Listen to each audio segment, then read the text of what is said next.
Olá, sejam todos bem-vindos. Na aula de hoje, nós iremos trabalhar as artes plásticas no Brasil no século XIX. É preciso que façamos algumas observações iniciais. Primeiro, as artes plásticas aqui no Brasil, elas não andam até o século XIX lado a lado com a literatura. Na literatura, começamos com 1836, o Romantismo, depois 1881, o Realismo, e o que a gente percebe é que nas artes plásticas a coisa vai ser bem diferente.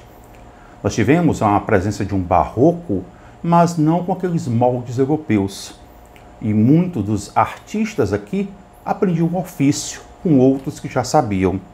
Então aquele modelo, aquela formatação de uma arte europeia, nós não temos. Não se esqueçamos também de que a arte brasileira, a cultura brasileira, ela estava muito tolhida, exatamente por conta do pacto colonial. Então, qual é o contexto? É um contexto de um público que não tem apreciação por obras de arte. É um público que, de certa maneira, não gosta nem de ler. E é esse público que vai produzir e consumir arte. Mas como é que isso vai acontecer? Vejamos, com a chegada da família real ao Brasil, fugindo da corte napoleônica, em 1808, você vai perceber que Dom João VI irá fazer inúmeras melhorias no Rio de Janeiro. Nós éramos uma colônia de exportação, de exploração, pegávamos a matéria-prima e mandávamos para fora, e de repente, de certa maneira, como eu já vou ter que ficar algum tempo mesmo, que tal fazer algumas melhorias aqui no Rio?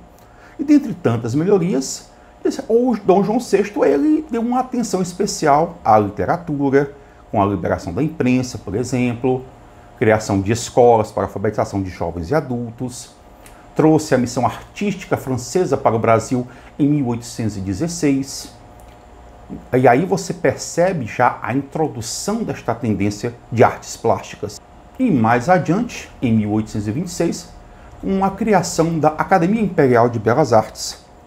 Você vai ter aqui, dentro desta missão artística francesa, alguns nomes bastante significativos, como, por exemplo, o Nicolas Tounet, o Jean-Baptiste Debré, que foram pintores neoclássicos.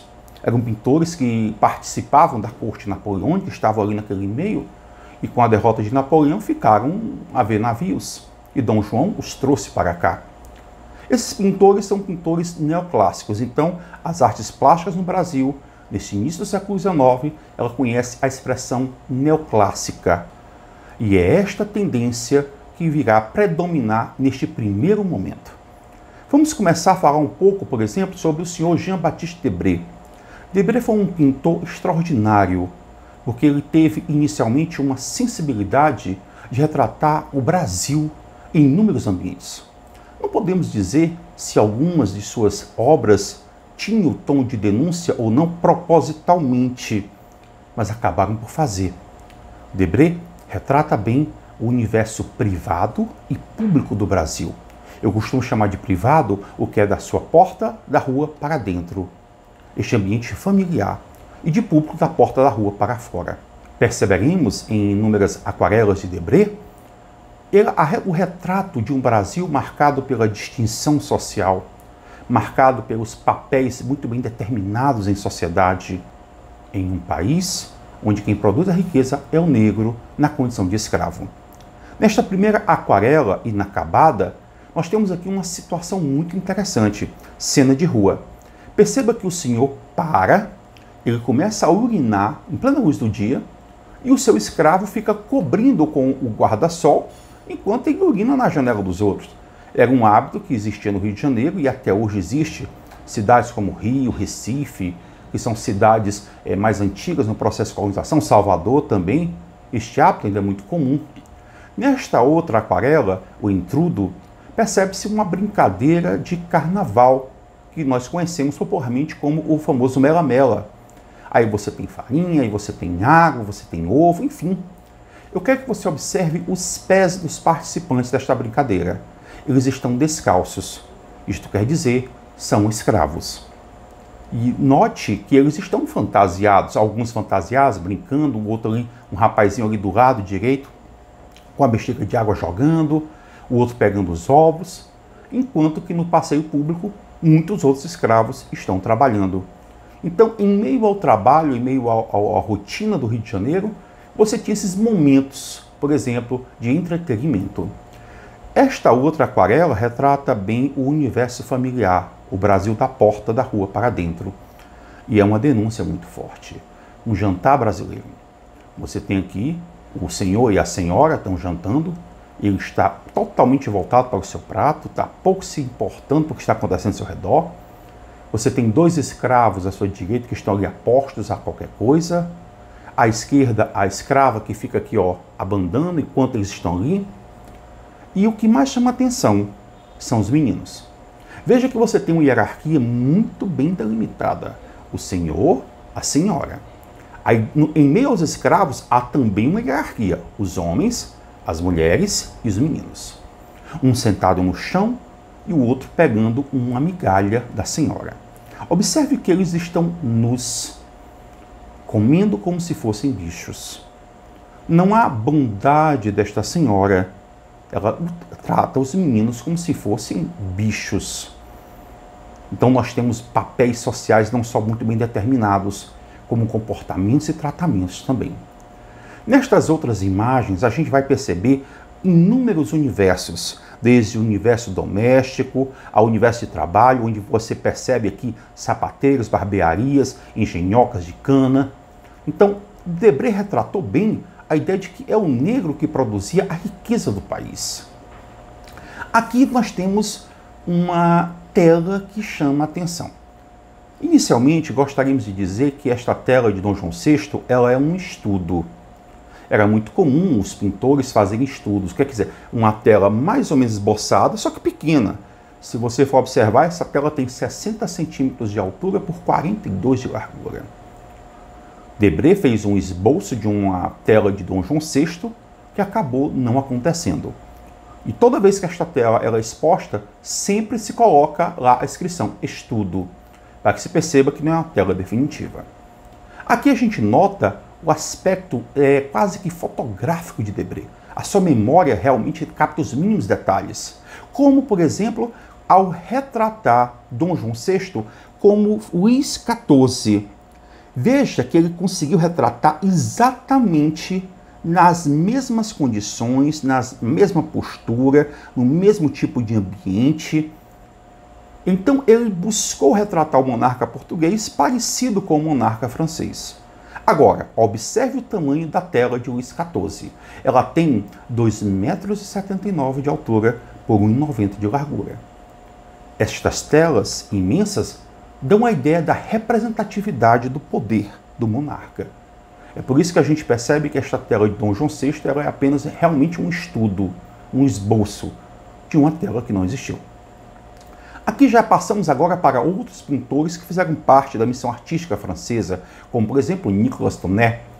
E um dos temas que eles tanto retrataram foi a paisagem. Não só a paisagem urbana, mas também a paisagem natural.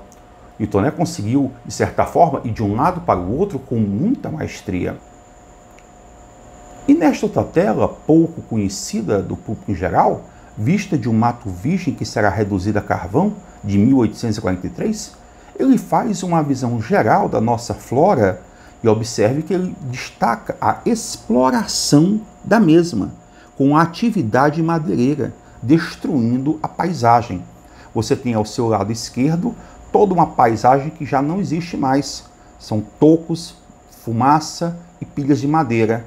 E uma paisagem natural que vai ser igual àquela outra. É o homem devastando a natureza. Quando chegamos na segunda metade do século XIX, percebemos algumas mudanças. A arte ainda continua com os traços neoclássicos, especialmente no que diz respeito à ideia de reproduzir a realidade como ela é, conceito de mímese. No entanto, a arte vai avançar. Ela vai, de certa maneira, acompanhar um pouco a tendência realista. Então ela fica entre essa ideia de mímese, reprodução da realidade, e a arte realista que está se delineando na literatura. E essa pintura ela vai receber um nome muito especial, fase acadêmica.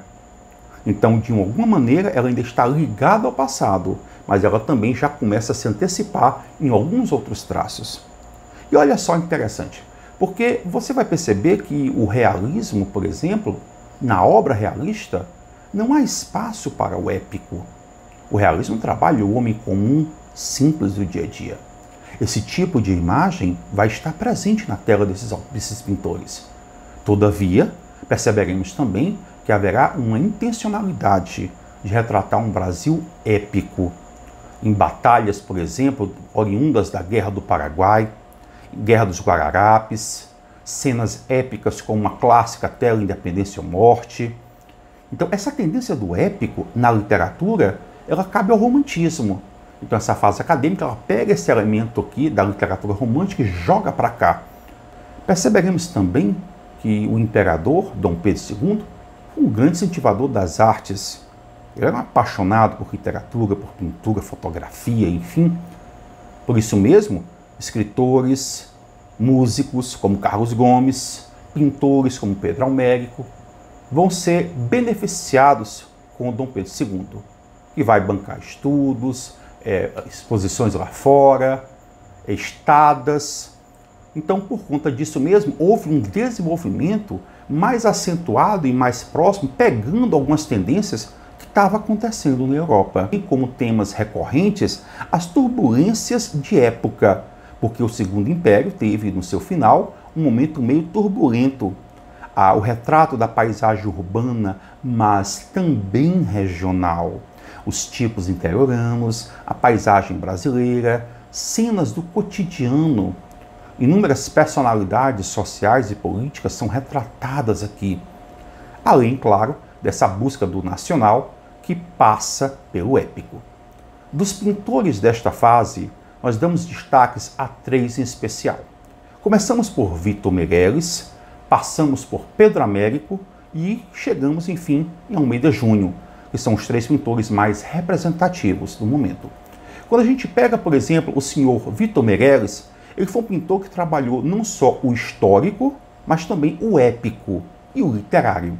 Nesta tela, por exemplo, Moema, perceba que ele faz uma referência à obra épica Árcade do senhor Basílio da Gama, o Uruguai. E aqui você tem a parte trágica, a morte de Moema, no canto 4. Ao mesmo tempo que nos comovemos com a tragédia amorosa vivenciada por Moema, perceba o destaque da personagem na horizontal, fechando toda a tela. Perceba como ele trabalha numa linha curva a natureza, seguindo a orla do mar. E assim, homem e natureza se integram. É dele também uma tela muito conhecida de nós, especialmente dos livros de história, Primeira Missa no Brasil. Aqui, Vitor Meirelles resgata o aspecto histórico. E olha só, trabalhamos uma intertextualidade, porque o primeiro texto foi do senhor Pero Vaz de Caminha, ao descrever o que aconteceu com palavras. O senhor Vitor Meirelles pega toda a cena e cria o imagético, mas de uma tal forma que a imagem feita por Vitor Meirelles acaba tendo mais força no inconsciente popular do que, por exemplo, a Carta de Caminha. Eu quero que você perceba como os índios eles são espectadores secundários. Eles estão dispostos na natureza, afastados, como quem observa um espetáculo que não está acontecendo. E este espetáculo vem por conta do colonizador. Nesta outra tela, também conhecida do Sr. Vitor Meirelles, temos a tendência ao épico e ao heróico, juntando-se ao histórico. Ele pega o episódio da Batalha dos Guararapes, tá? E aí você transforma isto em uma cena épica de luta, de combate. Geralmente nessas cenas há um destaque de uma personagem com um cavalo, as patas dianteiras levantadas, num tom de partir para cima, de impetuosidade. Os guerreiros abrem um pouco o espaço. Note, por exemplo, como o céu azul lá no fundo contrasta com a movimentação sugerida pelos personagens da cena. É uma tela realmente cujos elementos estão muito bem equilibrados. Quando vamos para o senhor Pedro Américo ele foi um pintor agraciado por Dom Pedro II. Ele, de certa forma, foi muito patrocinado em bolsas de estudo, exposições, estadas lá fora. E ele retratou muito a família imperial.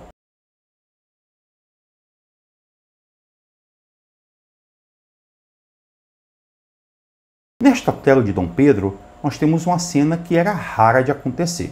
Veja bem, Dom Pedro II, embora fosse o imperador do Brasil, era um homem de trajes muito simples. Botas, uma calça preta e um jaquetão. Geralmente era a roupa que ele gostava de usar. Esta roupa aí era uma roupa oficial, raramente usada por Dom Pedro II, e que se encontra hoje exposta no Museu Imperial de Petrópolis. No traje imperial que Dom Pedro II veste, há não só elementos que nos reportam a monarquia europeia, mas também há elementos que nos reportam o aspecto tropical, porque ele está aqui com um manto e há todo um colar de penas de tucano ao redor. Perceba, por exemplo, ao fundo, personagens históricos como a Princesa Isabel, Conde D, o Duque de Caxias. Então nós temos uma cena política de época e Dom Pedro II foi retratado desta forma, até porque esta é uma roupa pouco usual do imperador. Nesta outra tela, mais uma vez eu quero chamar a atenção de vocês, é uma tela pequena, ela é um estudo. A tela não chegou a ser produzida de fato. Percebemos, por exemplo, que a cena ela é constituída numa perspectiva que sai da sua direita para a sua esquerda. Uma linha de fundo que corta de ponta a ponta na diagonal e é iluminada ao fundo.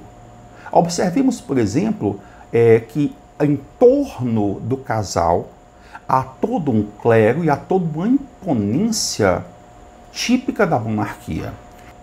Então, os poderes constituídos, a monarquia e o clero, a junção dos dois nesta imponência, fazem traços marcantes aqui. Em Batalha do Avaí, nós temos alguns momentos bem interessantes. Primeiro, esta é uma cena da Guerra do Paraguai. Eu quero que vocês observem inicialmente os inúmeros movimentos de explosões que dão uma ideia de circular que vai nesse sentido, da direita para a esquerda. À esquerda, lá ao fundo, nós temos alguns comandantes brasileiros, entre eles o Duque de Caxias. Percebamos, por exemplo, que há uma diferença nítida entre as roupas e as armas dos soldados brasileiros com as roupas dos soldados paraguaios, que estão retratados aqui como índios, uma clássica hierarquia de superioridade para os brasileiros, superioridade bélica, e inferioridade para os paraguaios. O nosso Pedro Américo, ele se retrata no meio de um pelotão que está aí. Ele está presente na tela. E, curiosamente, no seu chapéu, ele botou o número 33, que era a idade que ele tinha quando a fez. Ele consegue criar vida neste conjunto, retratando inúmeros mini-conjuntos que estão ali em conflito, criando toda a ideia de uma batalha com movimentos e cenas bastante heterogêneos. E aqui nós temos independência ou morte. Ora, Dom Pedro II chegou para Pedro Américo e disse assim: rapaz, eu queria que você fizesse uma tela do meu pai. Me diga, você é Pedro Américo, vai fazer o quê? O cara te financia para tudo quanto é lugar. Banca você de ponta a ponta. Mas é agora. Sabemos muito bem, basta pegarmos o livro do senhor Laurentino Gomes, 1822, que a condição de Dom Pedro I nesta cena ela é bem diferente. Dom Pedro está numa região de serra, montanhas, e ele está montado em uma mula, que é o melhor tipo de montaria para cá. A noite anterior esteve em Santos e lá na recepção algo não fez bem, ele está com desarranjo intestinal. Inclusive, no diário da viagem, diz que Dom Pedro para em uma casa e pede um chá, uma coisa, qualquer coisa que seja, para parar esse desarranjo. E uma senhora faz um chá de folha de goiaba, algo assim, e dá para ele, que melhora um pouco, mas depois volta a piorar. Então, o nosso imperador parecia um tropeiro, todo enlameado, com diarreia. Foi assim que foi feita a independência. Não foi nesta cena épica. Então, o cotidiano prosaico de um imperador em uma situação vexatória foi transformado numa bela cena. E esta cena que nós temos na cabeça de como foi proclamada a nossa independência. Em Carioca, tela que inclusive não se encontra no país, Ela está em uma corte europeia, não temos hoje notícia de onde possa estar. Percebamos aqui que ele retrata a nascente do rio no formato de um corpo de uma bela mulher. Este corpo, esta posição, o semblante, não foi tirado de outro lugar. A Sibila de Delfos, Capela Sistina Michelangelo. Nós estamos vivenciando aqui o Renascimento. Ele esteve lá, observou e pegou inspiração aqui. Ele chegou a dar essa tela, inclusive, a Dom Pedro II, que não a aceitou. Disse que a tela era muito imoral.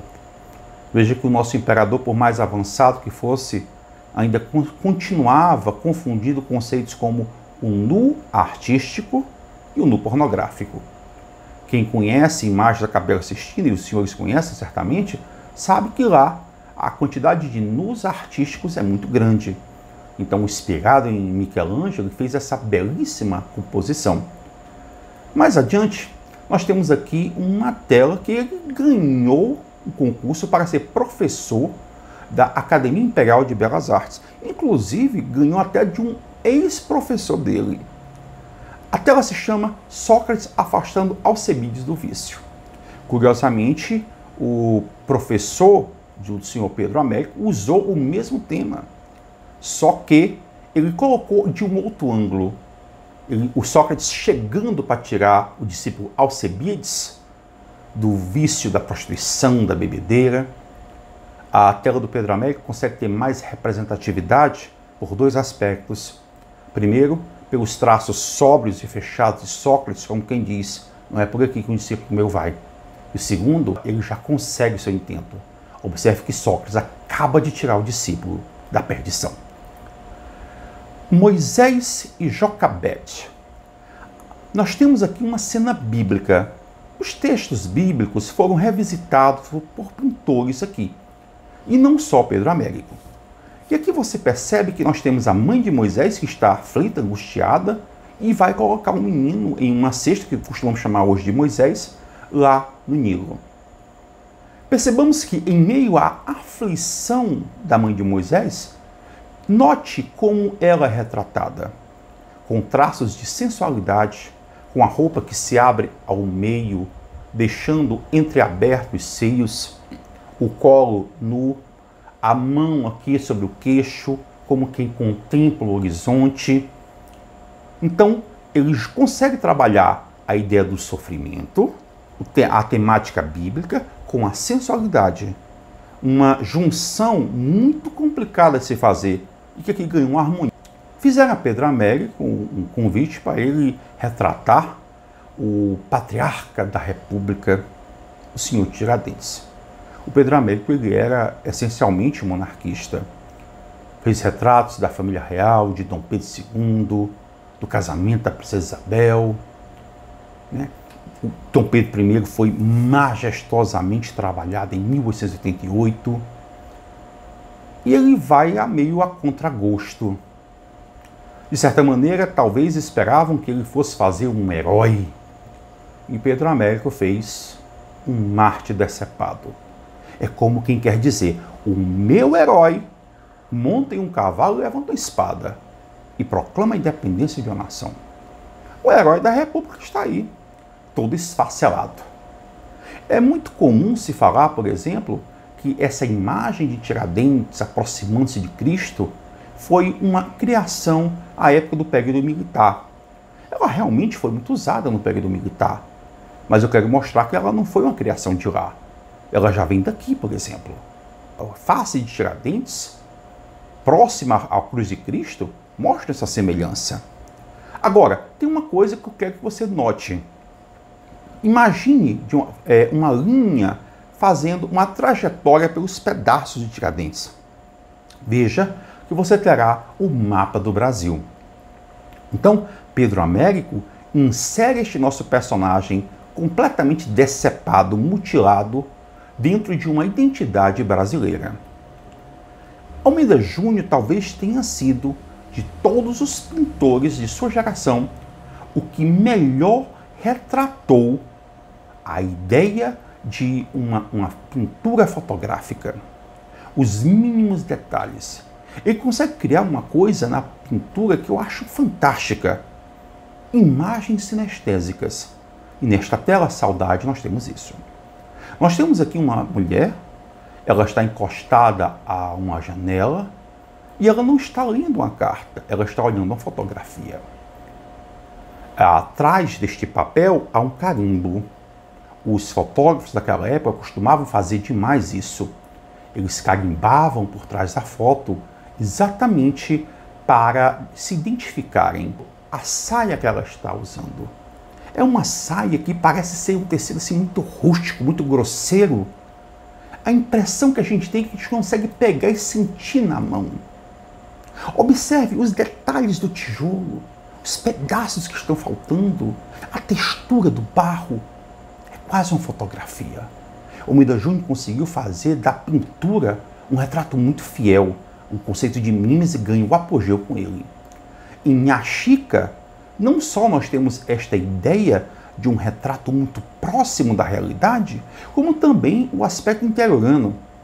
Ele foi um dos pintores desta época que melhor retratou os tipos e as paisagens e os comportamentos interioranos do Brasil. A nossa personagem, a Nha Chica, está aqui na parte da porta, a banda aberta, com seu cachimbo, olhando para o tempo. Não só o fato de estar com o cachimbo, contemplando a natureza, mas também nós temos aqui um outro elemento, que é exatamente os costumes, o comportamento do interiorano do Brasil. Esta tela, ela chama a atenção totalmente no menino. E ela cria uma ambiguidade na hora de ser trabalhada. Recado difícil. Nós temos um menino, um jovem, ele está aqui meio acanhado com o chapéu. Né? Veja que ele está olhando aqui para o chapéu, os pés assim meio que desalinhados. E a moça chega assim na porta. A primeira pergunta que nos fazemos é: quem está dando o recado difícil? É ele que está sendo recadeiro? Ou é ela que chega para ele e diz: vem cá, leve esse recado aqui do fulano? Ele como que diz: eita, esse recado. Então há uma ambiguidade. Além de todo o retrato fiel da paisagem, das reações emocionais e psicológicas, o menino consegue roubar a cena na sua introspectividade. Ele chama a atenção, é uma tela vertical e o menino, de certa forma, ele vai criando uma composição onde logo após vem a moça. Nós temos um corte na diagonal, então tudo parte por ele, tudo volta por ele. Ele, de certa maneira, é o ponto principal aqui. Caipira picando fumo retrata não só costumes e tipos do interior, mas também uma realidade precária do homem rural. Na parede de sapé, caindo, ele sentado no batente, as calças muito surradas, a dobra aqui feita de qualquer jeito, descalço. Ali, ó, picando fumo, vai ajeitar um cigarro. Em meio ao simples cotidiano, você tem um retrato fiel do nosso interior. Ao final do século XIX, muitas das contribuições da fase acadêmica na pintura, elas acabam incorporando-se a outras tendências que chegam da Europa. No continente europeu, começamos com o impressionismo, o pontilhismo e um pouco mais à frente, o pós-impressionismo. Estas tendências, elas vão rompendo as características da pintura dita lá tradicional, que é a pintura realista, com traços muito bem definidos, sombras escuras. Agora, a ideia de luminosidade, sombras mais claras, novas técnicas utilizando o pincel na tela, como por exemplo do pontilhismo, e ainda a ausência de contornos muito definidos, mostram que a pintura brasileira ela está indo ao encontro das tendências europeias de então. Na composição Juventude, do nosso Eliseu Visconti, nota-se alguns traços técnicos que a aproximam do impressionismo. A inexatidão nas pinceladas, a ausência de contorno, o trabalho primoroso de luminosidade e sombra feito com a textura na tela, já mostram as tendências que estão acontecendo na Europa. Mas se na Europa o impressionismo sofreu a um primeiro momento retaliações, o público brasileiro também não estava preparado para tal tipo de ousadia, de ruptura de técnica de pintura. A composição O Beijo, de 1910, também conhecido como A Despedida, o Sr. Eliseu Visconde se utilizou das mesmas técnicas que mostramos no trabalho anterior. Além da ausência de contornos bem definidos, há uma predominância de tons quentes, como o vermelho, contrastando com o branco da senhora que está à direita. Pelo envolvimento afetivo das duas figuras, uma menina e uma senhora, e o título bem sugestivo, A Despedida, O Beijo, há a intencionalidade de mostrar a afetividade da relação familiar mãe e filha, um momento de separação entre ambas. Portanto, cai bem a tendência impressionista neste momento, em especial a predominância dos tons vermelhos quentes, que dá o foco dessa ideia de afetividade, de carinho, de amor entre mãe e filha. Então, são procedimentos mais técnicos, são procedimentos mais difíceis do que o procedimento convencional e provocam um efeito visual bastante interessante. Aqui começamos a ter uma proposta de ruptura com a arte tradicional, no sentido de que a arte não está para representar a realidade como ela exatamente é.